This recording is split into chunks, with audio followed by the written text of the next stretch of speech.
नमस्कार। खबर उत्तराखंड में आपका स्वागत और मैं हूं आपके साथ हिमांशु श्रीवास्तव। खबरों में आगे बढ़ने से पहले आई नजर डाल लेते हैं हेडलाइंस पर। सीएम धामी ने अधिकारियों को दिए निर्देश, बोले राज्य में पूरे वर्ष काल तक 24 घंटे अलर्ट मोड पे शासन प्रशासन। सिंथेटिक एथलेटिक ट्रैक एवं फुटबॉल की सौगात, राष्ट्रीय खेल में बेहतर प्रदर्शन करने वाले खिलाड़ियों के लिए धनराशि जारी। उत्तराखंड में 10 साल से बड़ी ग्लेशियर झीलें, उनका क्षेत्रफल, ताजा अध्ययन में आया चौंकाने वाला सच। उत्तराखंड लोक सेवा आयोग ने भर्ती परिणाम किया जारी, 12 जनवरी को हुई थी परीक्षा।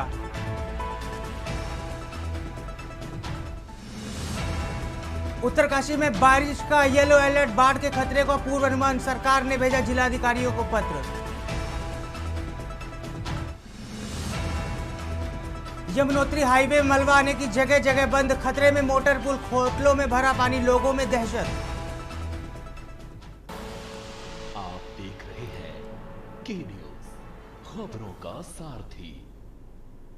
अब रुक करते खबरों की। उत्तरकाशी जनपद के धराली में हाल ही आई बाढ़ आपदा के बाद मदद के साथ आगे बढ़ रहे हैं। इस संकट की घड़ी में मुंबई महाराष्ट्र स्थित डॉक्टर पदमचंद चिलम कुंवर गांधी ट्रस्ट ने राहत कार्यों के लिए बड़ा कदम उठाया। ट्रस्ट ने 250 कंबल, 250 किट राशन और 250 साड़ी व सूट राहत सामग्री धराली के प्रभावितों के लिए भेजी है। नगर पालिका मुख्य चौराहा से तहसीलदार रेणु सैनी और पुलिस उपाधीक्षक देवेंद्र सिंह नेगी ने हरी झंडी दिखाकर राहत वाहनों को धराली के लिए रवाना किया। राहत सामग्री में कंबल, राशन किट और कपड़े शामिल है, धराली के जरूरतमंदों के लिए पहुंचाए जाएंगे। इस संबंध में व्यवस्थापक प्यारेलाल उनियाल ने बताया कि डॉक्टर पदमचंद विलियम कुंवर गांधी ट्रस्ट, जो उत्तराखंड में विभिन्न सामाजिक कार्यों में सक्रिय है, खरसाली में एक विद्यालय का संचालन भी किया। जब उन्होंने धराली में आई बाढ़ आपदा की जानकारी मिली तो उन्होंने तुरंत राहत सामग्री भेजने की व्यवस्था सुनिश्चित कराई।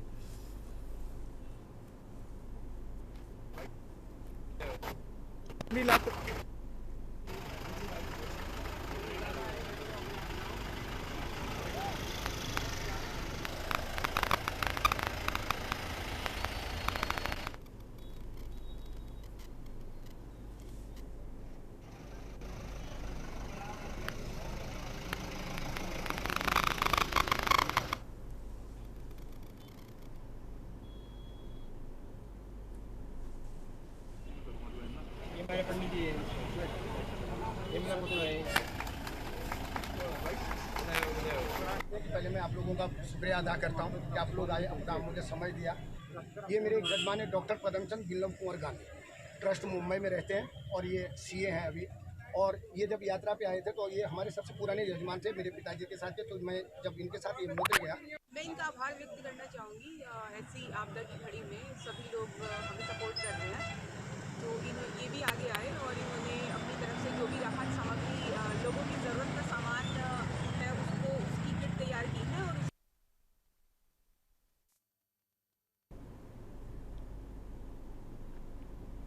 खबर लश्कर से, जहां स्कूल चलो अभियान और पढ़ेगा इंडिया तभी बढ़ेगा इंडिया जैसे कार्यक्रमों का उद्देश्य बच्चों को शिक्षा से जोड़ना और शिक्षा के प्रति जागरूकता फैलाना। लेकिन खानपुर के जोगावाला गांव में प्राइमरी विद्या की स्थिति चिंताजनक है। यहां का प्राइमरी स्कूल अक्सर बंद रहता है। शनिवार को मीडिया कर्मियों द्वारा जब गाँव जाकर रियलिटी चेक किया गया तो स्कूल पर 12 बजे तक ताला लटका मिला। ऐसे में शिक्षा की गुणवत्ता और बच्चों के भविष्य पर नकारात्मक प्रभाव पड़ता है, जिससे बच्चों की पढ़ाई प्रभावित होती है। शिक्षकों की लापरवाही के कारण स्कूलों में अनुशासनहीनता और शिक्षा की गुणवत्ता खराब होती है। शिकायतों के बावजूद अधिकारी इस समस्या को नज़रअंदाज करते दिखाई दे रहे हैं, जिससे समस्या और भी गंभीर हो जाती है। ग्रामीण कहते हैं कि अधिकारियों को नियमित रूप से स्कूलों का निरीक्षण करना चाहिए और शिक्षकों को उपस्थिति सुनिश्चित करानी चाहिए ताकि शिक्षा के स्तर में गिरावट ना आए।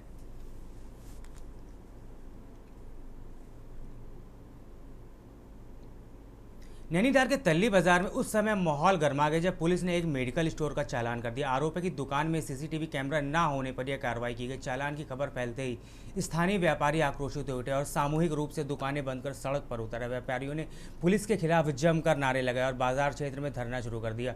करीब 2.5 घंटे तक यह धरना जारी रहा, जिससे यातायात पूरी तरह से प्रभावित हो गया। राहगीरों और वाहन चालकों को भारी परेशानियों का सामना करना पड़ा। व्यापारियों और पुलिस के बीच बहस बढ़ती देख मौके पर पहुंचे वरिष्ठ पुलिस दल अधिकारी ने व्यापारियों को आश्वासन दिया है कि उनकी शिकायतों पर गंभीरता से विस्तार होगा। इसके बाद व्यापारी शांत हुए और धरना समाप्त किया गया।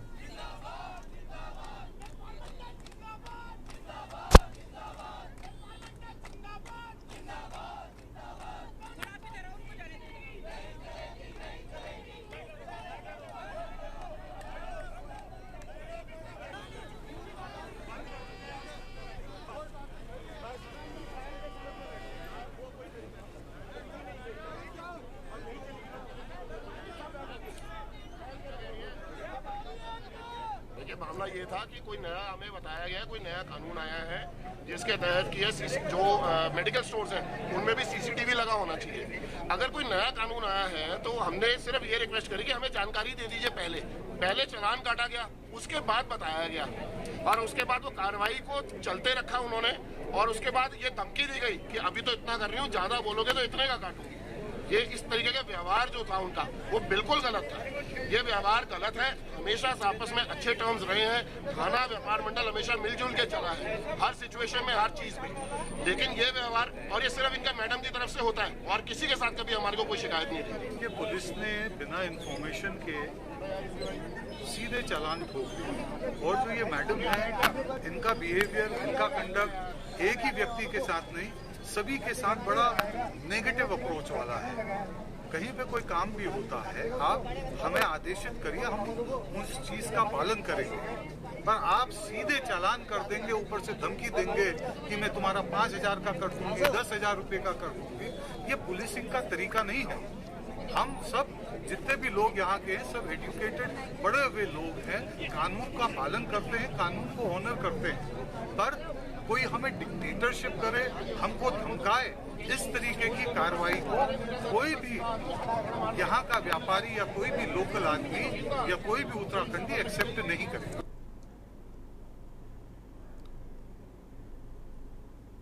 फिलहाल वक्त होता है छोटे से ब्रेक का, जल्द लौटेंगे।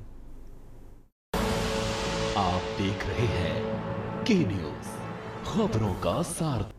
ब्रेक के बाद आपका स्वागत है। अब रुक करते हैं खबरों की। उत्तराखंड के मुख्यमंत्री पुष्कर सिंह धामी ने मंत्रिमंडल में जल्द ही विस्तार की संभावना है, जिसमें कुछ नए विधायकों को शामिल किया जा रहा है और 2 मंत्रियों के संगठन में जिम्मेदारी देने के लिए कैबिनेट से हटाया भी जा रहा है, ताकि लोकसभा क्षेत्र के आधार पर संतुलित प्रतिनिधित्व किया जा सके। मुख्यमंत्री पुष्कर सिंह धामी के मंत्रिमंडल में प्रस्तावित विस्तार, जहाँ नए विधायकों को मौका मिलेगा, वहीं कुछ मंत्रियों को मंत्रिमंडल से हटाया भी जा सकता है। सूत्रों के अनुसार बीजेपी हाईकमान मंत्रिमंडल में फेरबदल से पहले वर्तमान मंत्रियों को कामकाज की समीक्षा भी करा। यदि अंतिम क्षणों तक कोई बड़ा बदलाव ना हुआ तो मंत्रियों को सरकार से हटाकर संगठन में काम करने की अहम जिम्मेदारी दी जा सकती है। इस पर कैबिनेट में संतुलित रूप से हुए लोकसभा और प्रतिनिधित्व देने के फॉर्मूले पर काम किया जा रहा है। देखिए हमारी एक खास रिपोर्ट।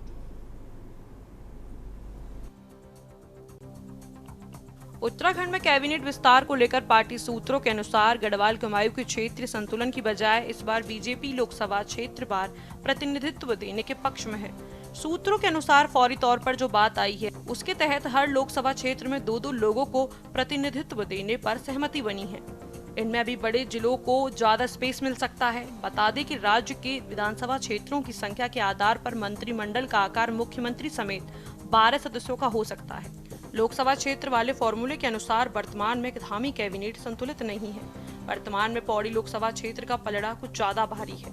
यहाँ से सतपाल महाराज, सुबोध उनियाल और धन सिंह रावत को शामिल करते हुए 3 मंत्री हैं, जबकि टिहरी लोकसभा क्षेत्र से गणेश जोशी और नैनीताल से सौरभ बहुगुणा के रूप में एक ही प्रतिनिधि हैं।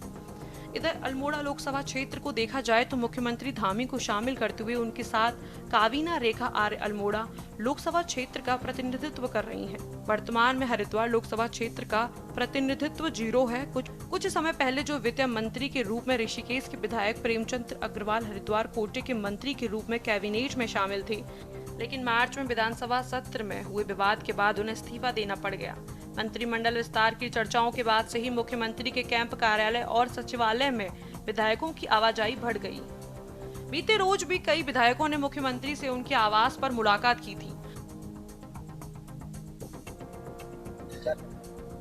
देखिए, आप लोगों का हमेशा एक प्रश्न होता है, लेकिन इस पर चर्चा चल रही है और क्योंकि हमारी पार्टी सब मिलजुल कर लोकतांत्रिक तरीके से चलने वाली पार्टी है और हाईकमान का भी इस पर क्योंकि उनके भी निर्देश होते हैं, सब मिलकर जैसा निर्देश करें हम लोग इस पर काम कर रहे हैं। मंत्रिमंडल विस्तार वगैरह सब इनके भूते के बस की बाहर की बात है, इसलिए क्योंकि धामी जी एक मजबूर लाचार मुख्यमंत्री है, एक रबड़ स्टैंप है दिल्ली दरबार के। अगर करना होता तो 4 साल के अपने कार्यकाल में अभी तक वो कर चुके होते मंत्रिमंडल विस्तार। और यदि अब परफॉर्मेंस के आधार पर मंत्रिमंडल का विस्तार होना है तो ये जो 6 मंत्री हमारे ऊपर थोप रखे हैं, ये क्या बिना परफॉर्मेंस के आधार पर थोप रखे थे? इनके विभागों में देखा आपने किस तरह का सत्ता का नंगा नाच चल रहा है? किस तरह से हर विभाग जो आपने इन मंत्रियों को सौंप रखे हैं वो आकंठ भ्रष्टाचार में डूबे हुए हैं। अगर मैं गणेश जोशी की बात करूं तो गणेश जोशी स्वयं आय से अधिक संपत्ति मामले में, उद्यान घोटाले में और सैन्यधाम घोटाले में आरोपित हैं। और वहीं अब प्रधानमंत्री कृषि सिंचाई योजना में बहुत बड़ा बंदरबांट हो रखी है। उस अधिकारी जिसने ये किया उसको क्लीन चिट दे दी गई है। और अगर हम आगे चलकर बात करें वन विभाग में, तो 7,000 ऐसे खंभे दिखाए जा रहे हैं जो एग्जिस्ट ही नहीं करते। वहीं उत्तराखंड गठन की रजत जयंती पर नवंबर में विधानसभा का विशेष सत्र आयोजित किया जा रहा है। 2 दिन के इस सत्र में प्रदेश की उपलब्धियां, चुनौतियां और भविष्य की योजनाओं पर व्यापक चर्चा की जाएगी। प्रदेश के मुख्यमंत्री पुष्कर सिंह धामी की अध्यक्षता में आयोजित उच्च स्तरीय बैठक में यह निर्णय लिया गया है। बैठक में मुख्यमंत्री ने थराली के आपदा प्रभावितों के लिए धराली की तर्ज पर विशेष राहत और पुनर्वास पैकेज तैयार करने के भी निर्देश दिए हैं।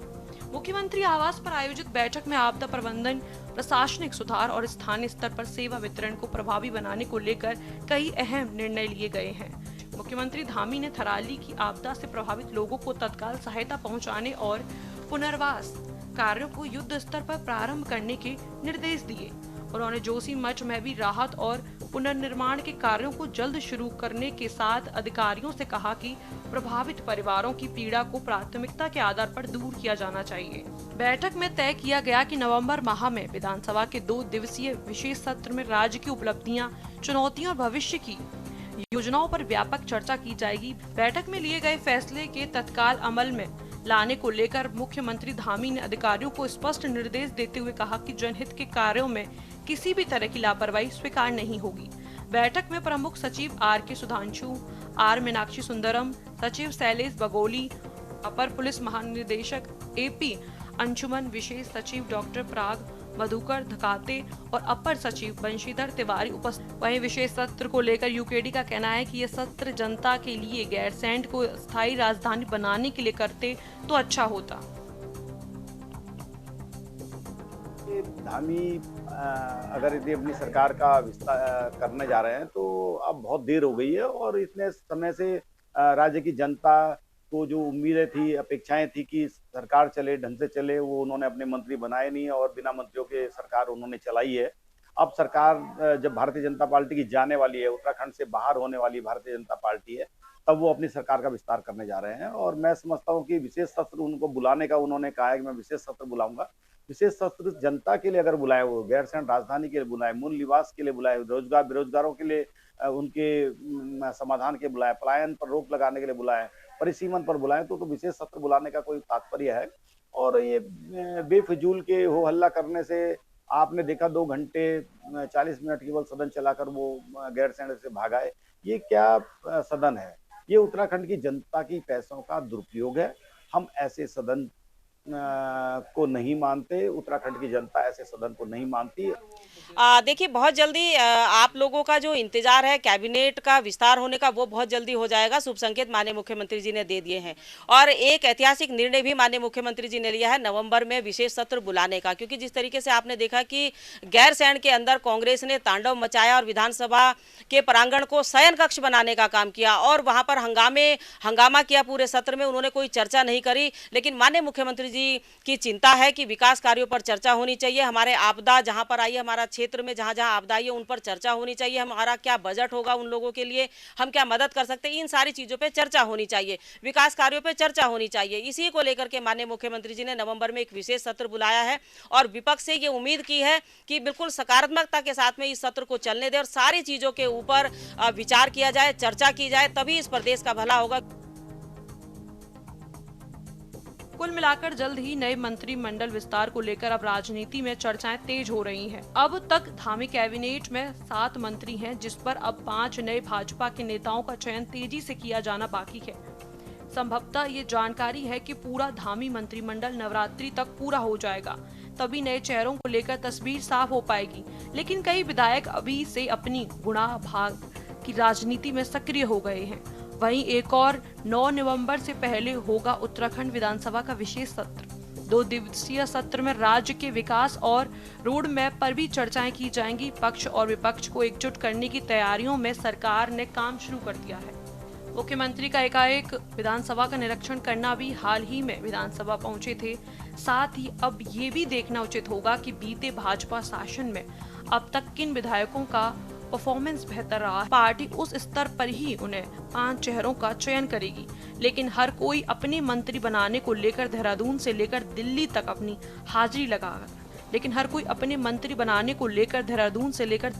अपनी हाजिरी लगा रहा। Uttarakhand desk report.